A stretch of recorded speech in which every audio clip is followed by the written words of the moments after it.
Glory to the Father, the Son, and the Holy Spirit. Amen. Today's topic is quick faith and baptism in the Bible. Heavenly Father, I thank you for the past week. Lord, help me, your servant, to deliver the message in a fruitful way. May this message transform those who hear me. I pray in the name of Jesus. Amen. Quick faith and quick baptism are often viewed as expressions of grace in Christian theology. There are millions of people, I can say billions of people in the world who have heard about God and His only Son Jesus throughout their lives, but all of them have not believed. Even if they have believed, they are reluctant to receive baptism. Baptism is a covenant with God which promises to forgive the original sin caused by the disobedience of Adam and Eve, to forgive our sins when we repent, to get the gifts of the Holy Spirit, to receive graces from God, and to live with God eternally in heaven.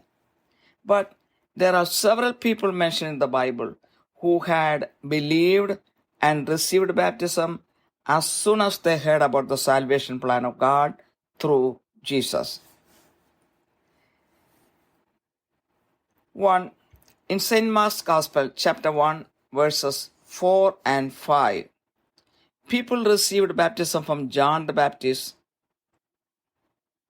John appeared baptizing in the wilderness and proclaiming a baptism of repentance for the forgiveness of sins.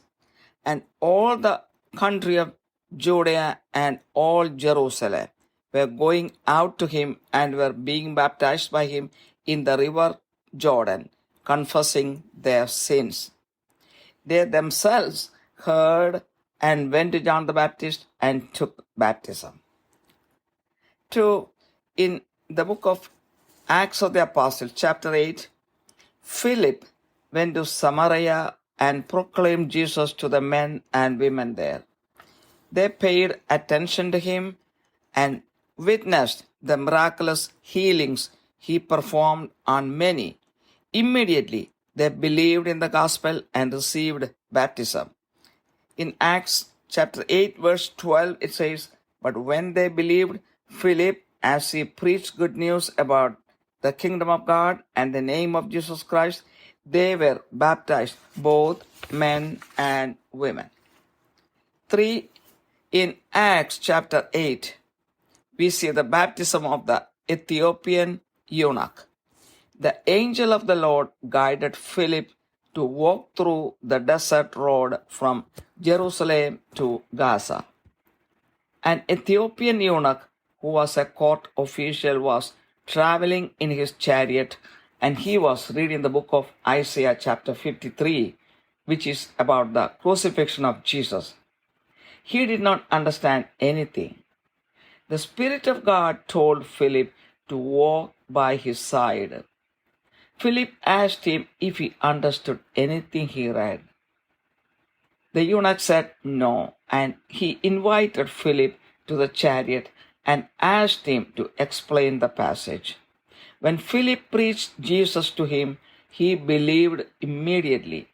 When he saw water, the eunuch commanded the chariot to stop and asked Philip to baptize him, and he did. What a faith! Praise the Lord.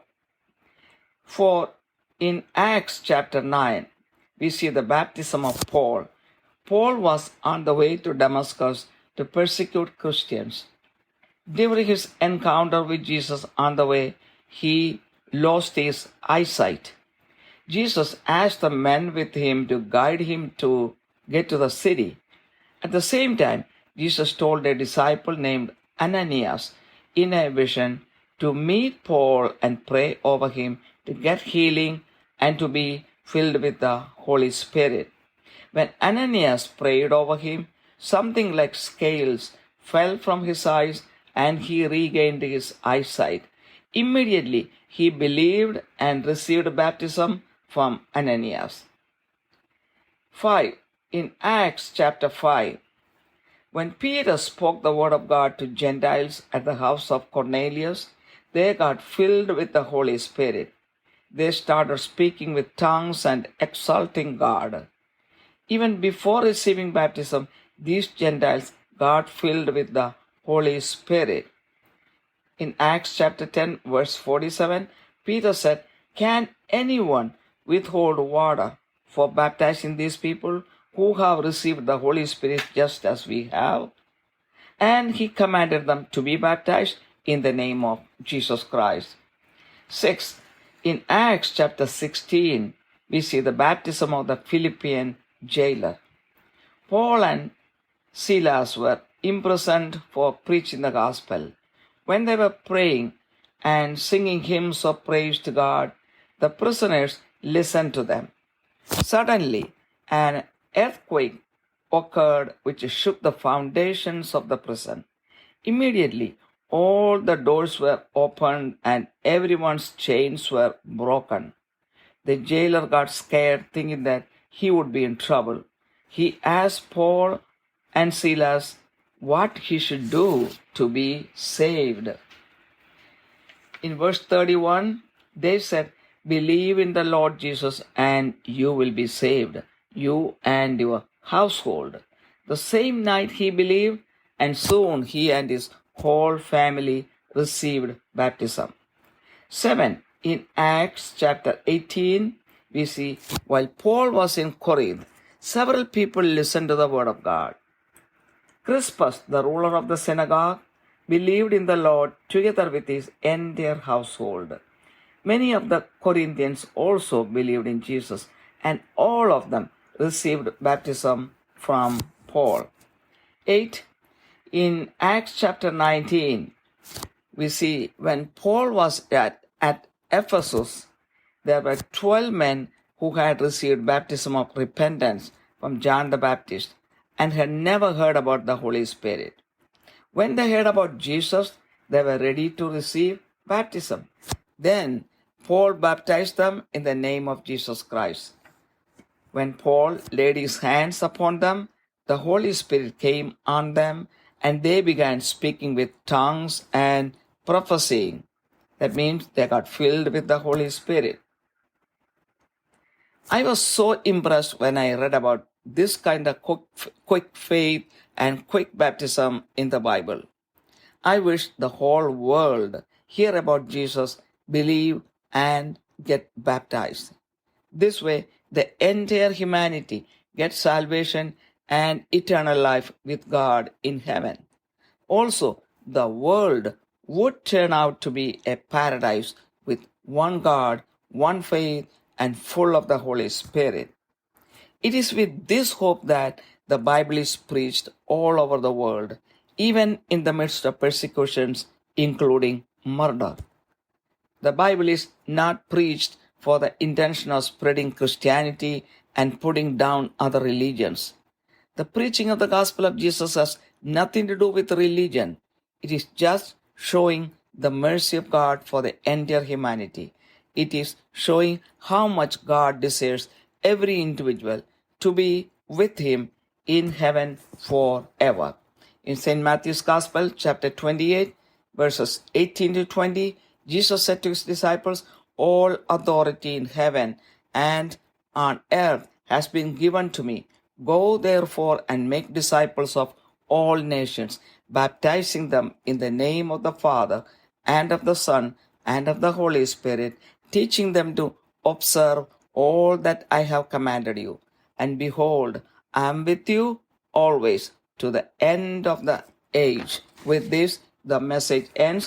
Heavenly Father, I glorify your name. Lord, bless each and everyone who hears this message.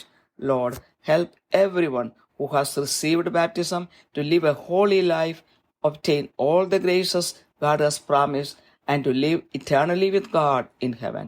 Lord, give faith to those who have not believed in the saving plan of God and gain eternal salvation through baptism. I pray in the mighty name of Jesus Christ. Amen. പിതാവിനും പുത്രനും പരിശുദ്ധാത്മാവിനും മഹത്വമുണ്ടായിരിക്കട്ടെ. ഇന്നത്തെ ചിന്താവിഷയം പെട്ടെന്നുള്ള വിശ്വാസവും മാമോദിസായും. കാരുണ്യവാനായ സ്വർഗസ്ഥ പിതാവേ, കഴിഞ്ഞ ഒരാഴ്ചയ്ക്കായി നന്ദി പറയുന്നു. ഇന്നത്തെ സന്ദേശം വേണ്ടതുപോലെ മറ്റുള്ളവരിലേക്ക് കൈമാറുവാൻ ഈ ദാസിയെ സഹായിക്കണമേ. കേൾക്കുന്നവരിൽ ഒരു രൂപാന്തരം ഉണ്ടാകുവാൻ ഇടയാക്കണമേ. യേശുവിന്റെ നാമത്തിൽ തന്നെ ആമേൻ. പെട്ടെന്ന് വിശ്വസിച്ച് പെട്ടെന്ന് മാമോദിസ സ്വീകരിച്ചവരുടെ ഒരു ലിസ്റ്റാണ് പറയുവാൻ ആഗ്രഹിക്കുന്നത്.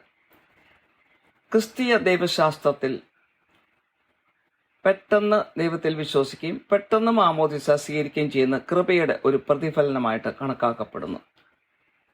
കോടിക്കണക്കിന് ആൾക്കാർ ദൈവത്തെക്കുറിച്ചും ദൈവപുത്രനായ യേശുവിനെക്കുറിച്ചും അവരുടെ ജീവിതത്തിൽ കേട്ടിട്ടുണ്ട്.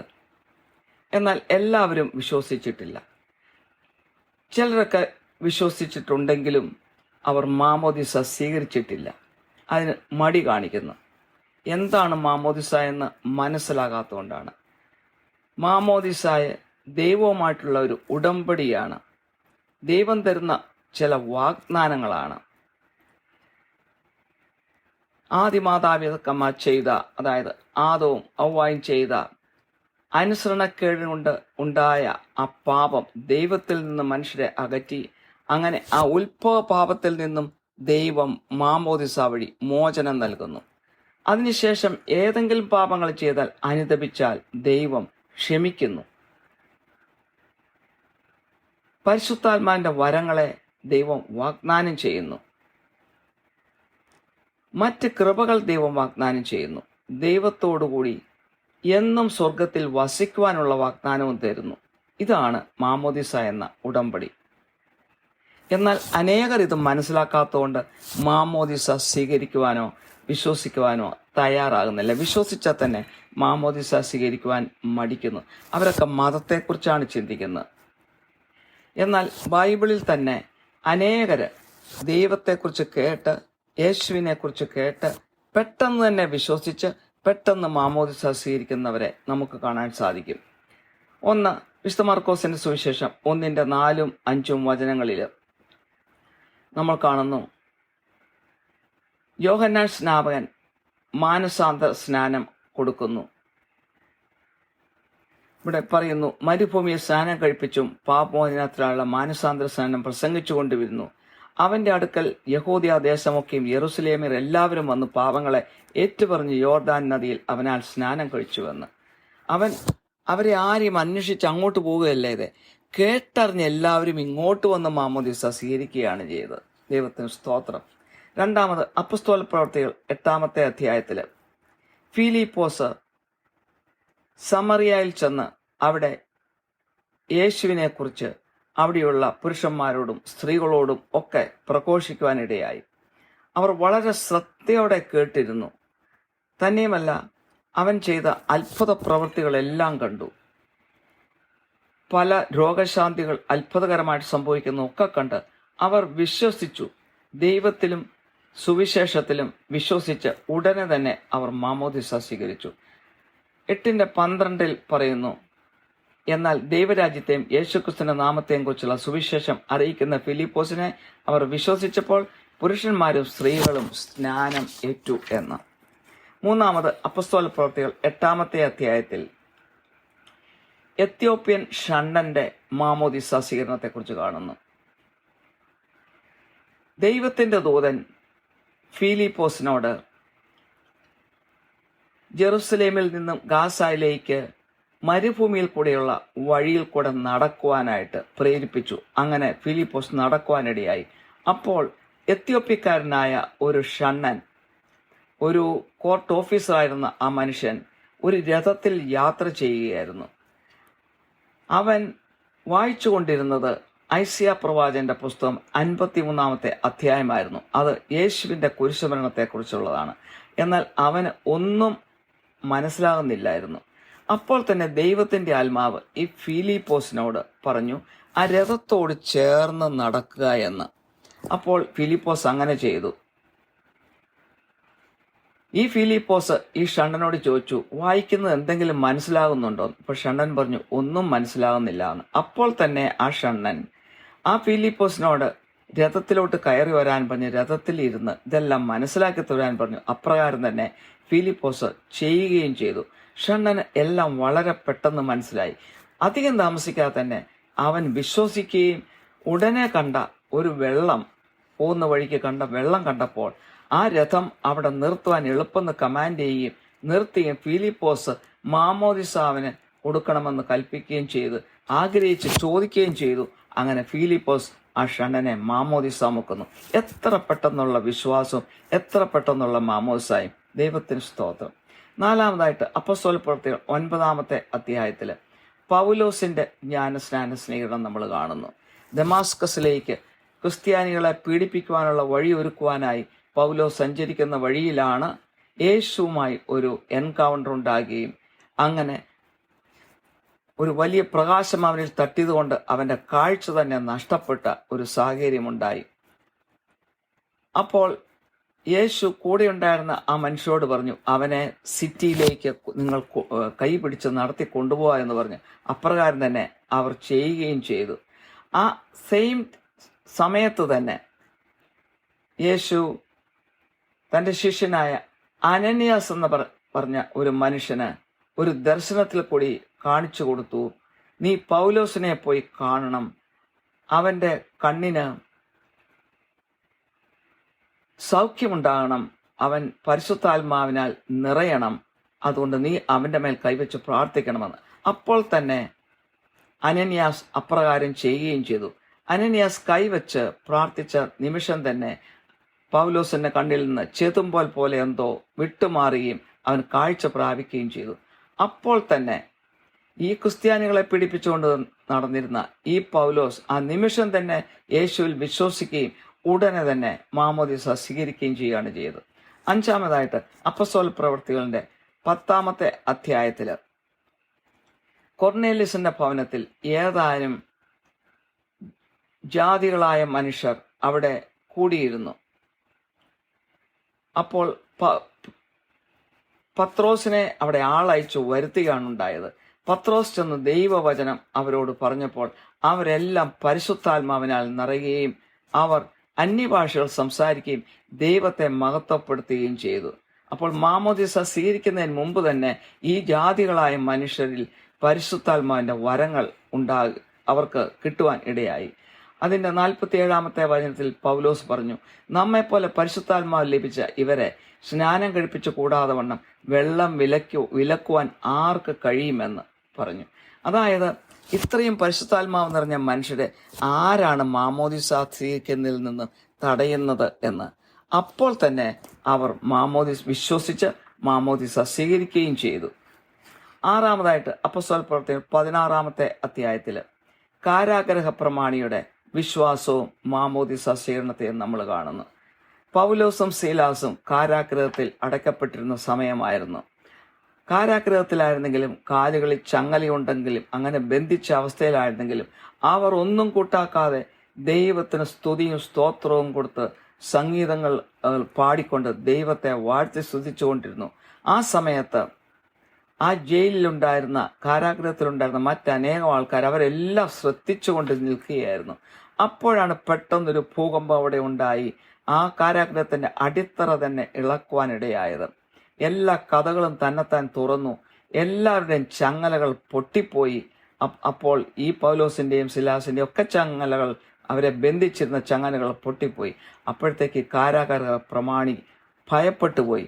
ഇനി എന്തു ചെയ്യും? എല്ലാവരും ഓടി രക്ഷപ്പെട്ടാൽ എന്റെ ജോലി പോകുമല്ലോ, എന്നെ കുറ്റം വിധിക്കുമല്ലോ എന്നോർത്ത് ആ മനുഷ്യൻ ആത്മഹത്യ ചെയ്യാനുള്ള ഒരു ചിന്ത വരെ ആ മനുഷ്യനിൽ ഉണ്ടായപ്പോൾ പൗലോസും സീലാസും ആ സമയത്ത് അദ്ദേഹം നോക്കിയപ്പോൾ അവർ ദൈവത്തെ വാഴ്ത്തി സ്തുതിച്ച് പാട്ടുപാടി സ്തുതിച്ചുകൊണ്ടിരുന്നു. അവർ അവിടം വിട്ട് പോയില്ല. വേണമെങ്കിൽ അവർക്ക് ഇറങ്ങിപ്പോകാം, പക്ഷെ അവർ പറഞ്ഞു ഇല്ല, ഞങ്ങൾ പോകുന്നില്ല, ഞങ്ങൾ ഇവിടെ തന്നെ ഉണ്ട് എന്ന്. അപ്പോൾ ഈ കാരാഗ്രഹ പ്രമാണി ഈ പൗലോസിനോടും സീലാസിനോടും ചോദിക്കുകയാണ്, രക്ഷ പ്രാപിക്കുവാൻ, നിങ്ങളെപ്പോലെ രക്ഷ പ്രാപിക്കാൻ ഞാൻ എന്താണ് ചെയ്യേണ്ടതെന്ന്. അപ്പോൾ അപ്പോസ്തല പ്രവൃത്തികളുടെ 16-ാമത്തെ അധ്യായത്തിന്റെ 31-ാമത്തെ വചനത്തിൽ അവർ പറഞ്ഞു, കർത്താവായ യേശുവിൽ വിശ്വസിക്കുക, എന്നാൽ നീയും നിന്റെ കുടുംബവും രക്ഷ പ്രാപിക്കുമെന്ന്. ആ രാത്രിയിൽ തന്നെ ആ കാരാഗ്രഹ പ്രമാണി യേശുവിൽ വിശ്വസിച്ചു. ഉടനെ തന്നെ ആ മനുഷ്യനും ആ മനുഷ്യന്റെ കുടുംബം മുഴുവനും മാമോദിസ സ്വീകരിക്കുകയും ചെയ്തു.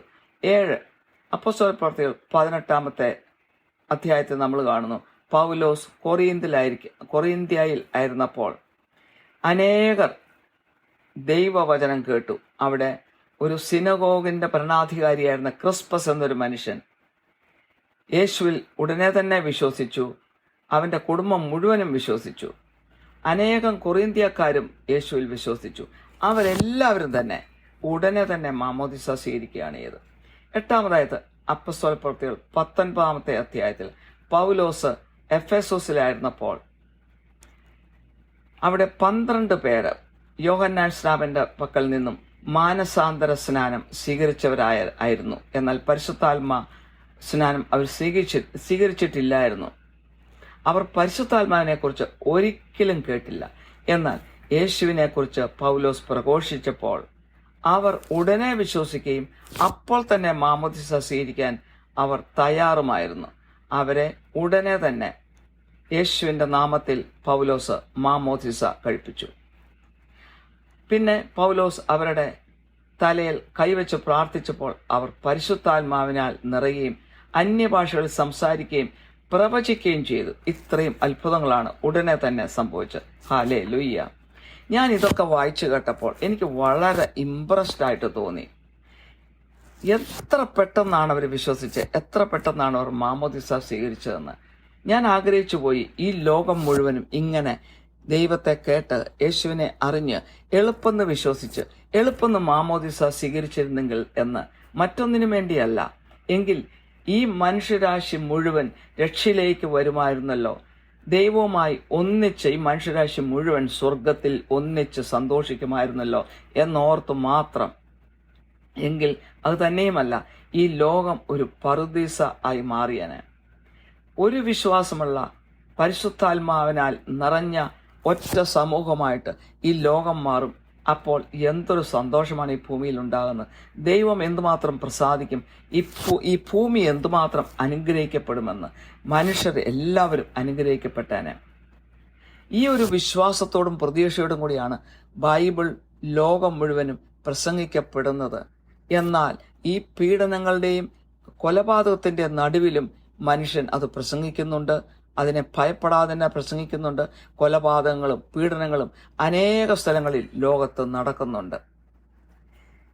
ഈ സുവിശേഷം പ്രസംഗിക്കുന്നത് ക്രിസ്ത്യൻ മതത്തെ വളർത്താനോ മറ്റു മതങ്ങളെ താഴ്ത്തിക്കെട്ടുവാനോ ഉള്ളതല്ല. ഇത് അനേകർക്ക് മനസ്സിലാകുന്നില്ല. മതവുമായിട്ട് ഒരു ബന്ധവുമില്ല സുവിശേഷം പ്രസംഗിക്കുന്നതിന്. ഇത് ദൈവത്തിന്റെ കരുണയെ പ്രഘോഷിക്കുകയാണ്. മനുഷ്യരാശിയോട് ദൈവത്തിന് എന്തുമാത്രം കരുണയും സ്നേഹവുമുണ്ട് എന്ന് പ്രഘോഷിക്കുകയാണ് ചെയ്യുന്നത്. അതുപോലെ തന്നെ ദൈവം എന്തുമാത്രം ആഗ്രഹിക്കുന്നു, എല്ലാവരും ഒരൊറ്റ വ്യക്തി ഒഴിയാതെ എല്ലാവരും ദൈവത്തോടുകൂടി സ്വർഗത്തിൽ എപ്പോഴും വസിക്കണമെന്ന്. അതിനുവേണ്ടി മാത്രമാണ് സുവിശേഷം പ്രഘോഷിക്കപ്പെടുന്നത്. വിശുദ്ധ സുവിശേഷം 28-ാം അധ്യായത്തിന്റെ 18 മുതൽ 20 വരെയുള്ള വചനങ്ങളിൽ യേശു ശിഷ്യന്മാരോട് പറഞ്ഞു, സ്വർഗത്തിലും ഭൂമിയിലും സകല അധികാരവും എനിക്ക് നൽകപ്പെട്ടിരിക്കുന്നു. ആകയാൽ നിങ്ങൾ പുറപ്പെട്ട പിതാവിന്റെയും പുത്രന്റെയും പരിശുദ്ധാത്മാവിന്റെയും നാമത്തിൽ സ്നാനം കഴിപ്പിച്ചും ഞാൻ നിങ്ങളോട് കൽപ്പിച്ചതൊക്കെയും പ്രമാണിപ്പാൻ തക്കവണ്ണം ഉപദേശിച്ചുകൊണ്ട് സകല ജാതികളെയും ശിഷ്യരാക്കിക്കൊള്ളുവിൻ. ഞാനോ ലോകാവസാനത്തോളം എല്ലാ നാളും നിങ്ങളോടുകൂടി ഉണ്ട് എന്ന്. ഇതിനാൽ ഈ വചന ശുശ്രൂഷ ഇവിടെ അവസാനിക്കുന്നു. കാരുണ്യവാനായ സ്വർഗ്ഗസ്ഥ പിതാവേ, ഈ സന്ദേശം കേൾക്കുന്ന എല്ലാവരെയും അനുഗ്രഹിക്കണമേ. മാമോദീസ സ്വീകരിച്ച എല്ലാവരെയും ഒരു വിശുദ്ധ ജീവിതം നയിക്കുവാനും ദൈവം വാഗ്ദാനം ചെയ്തിട്ടുള്ള കൃപകൾ പ്രാപിക്കുവാനും അങ്ങനെ ദൈവത്തോടുകൂടി നിത്യസൗഭാഗ്യത്തിലായിരിക്കുവാനും ഇടയാക്കണമേ. ദൈവത്തിന്റെ രക്ഷാകര പദ്ധതിയിൽ വിശ്വസിക്കാത്തവരെ വിശ്വസിച്ച് മാമോദീസ സ്വീകരിച്ച് നിത്യരക്ഷ പ്രാപിക്കുവാൻ സഹായിക്കണമേ. മാനവും മഹത്വം അവിടത്തേക്ക് തരുന്നു. യേശുക്രിസ്തുവിന്റെ വിലയേറിയ നാമത്തിൽ തന്നെ. ആമേൻ.